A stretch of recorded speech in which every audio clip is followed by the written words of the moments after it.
Тэгэд одоо жишээ нь хүүхдийн мөнгийг болио гэд хэлчих зоригтой хүн байдгүй. Хүүхдийн мөнгө нэг их 80 төгрөг зүгээр л хэрэглээний зардал болоод гарч байгаа. Улсын их хурлын эдийн засгийн байнгын хорооны өчигдрийн хуралдаанаар хамгийн их анхаарал татсан сэдв нь хүүхдийн мөнгө байлаа. Төсвийн хүрээнд жил бүр нэг их 80 орчим төгрөгийг хүүхдийн мөнгө хэмээх нийгмийн халамжийн хөтөлбөрт зарцуулдаг. Энэ нь улс орны хэмжээнд хүн бүрт хүрдэг хамгийн өргөн хүрээтэй халамжийн бодлого болж байгаа хэдий ч эдийн засгийн үр өгөөж бодлогын чиг хандлагын талаарх маргаан улам ширүүсэж байна. Эдийн засгийн байнгын хорооны хуралдааны үеэр улсын их хурлын гишүүн Цэнгүн хүүхдийн мөнгийг үргэлжлүүлэх хэсэг талаар байр сууриа илэрхийлэхдээ хүүхдийн мөнгийг болиг дэд хэлчих зоригтой хүн байдаггүй. Үүнд зарцуулж буй нэг их 80 төгрөг зүгээр л хэрэглээний зардал болоод гарч байгаа. Өнөөдөр өгч буй 100 мянган төгрөгөөр дараа жилд дэлгүүр орвол торж дүүргэж чадахгүй. Энэ бол хиймэл мөнгө. Хүмүүс таалагдахгүй ч бодит үннийг хэлэх цаг болсон. Үгүй бол манай улс Венесуэл шиг болно. Бүгд л хөнгөлт зээл халамж хүсдэг. Гэтэл зах зээлийн хуулийг хүчээр тогтоож болохгүй хэмээн хэлжээ.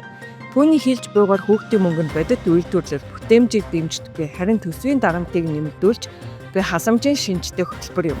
Гэвч хүүхдийн мөнгөний бодлого анхнаасаа нийгмийн халамж бус ирээдүйд чиглэсэн хөрөнгө оруулалт байв.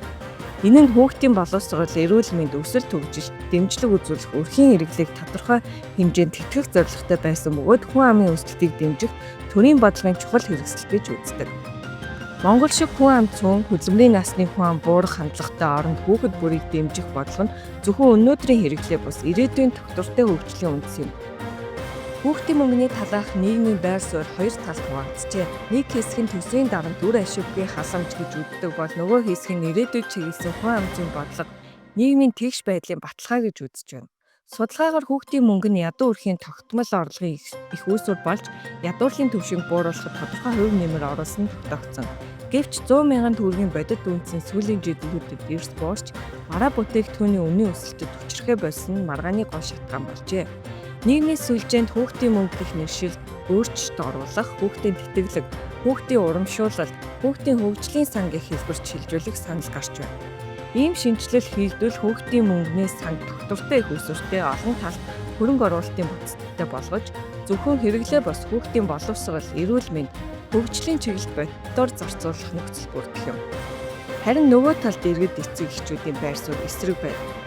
Сэтгүүлч Өнөр Цэцэг улсын хурлын гишүүн Цэнгүүний хэлсэн үгэнд хариу өгч Цэнгүүний эгчийн дүү долоон буудлын дорж дулмаагийн хашааны хаалгыг нүдээд амьдрал ямар байгааг мэдэр хүүхдийн мөнгөөр оролдож байхаар төрийн үргэлжлэн зарлуудаа тань халамжийг бууруулна гэдэг зөв байж болно. Гэхдээ одоо биш. Эхлээд хүүхдүүд рүү дайрахыг төвчөхгүй гэж мэдэгдсэн олон нийтийн сэтгэлд хүрв. Тэрээр хүүхдийн мөнгө бол улс орны хамгийн эмзэг хэсэг чиглэсэн бодлого. Хүн ам зүйн үндэс гэдгийг онцолж төрийн ордонд суугаад дарга нарын зарлаа танаад харин хүүхдүүдийн ирээдүйд хөрөнгө оруулах хэмээн хатуу шүүмжилжээ. Харин нийгэм улс төрийн хүрээнд зарим гишүүд хүүхдийн мөнгийг бүр мөсөн зогсоохыг дэмжиж байна. Улсын их хурлын гишүүн Б. Ариун Заяа энэ талаар хэлэхдээ халамж хэд хавхаарч төсөв дийлхэ байсан хүүхдийн мөнгө өгөхгүй байх нь зөв. Үүний оронд бид эрчим хүч, уран, станц, бүтээн байгуулалтанд хөрөнгө оруулах хэрэгтэй хэмээжээ. Энэхүү байр суурь нь богино хугацаанд эдийн засгийн үр ашгийг дэмжих боловч урт хугацаанд нийгмийн язгааг гүнзгийрүүлж болзошгүй гэж судлаачид анхааруулж байна. Дэлхийн олон улс оронд хүүхдийн мөнгө нь зөвхөн халамж бус иргэдийн нийгмийн бацгааг хангах хүн амын өсөлтийг дэмжих бодлого гэж үздэг. Жишээлбэл Германд сар бүр 250 евро буюу Монгол мөнгөөр 270 мянган төгрөг.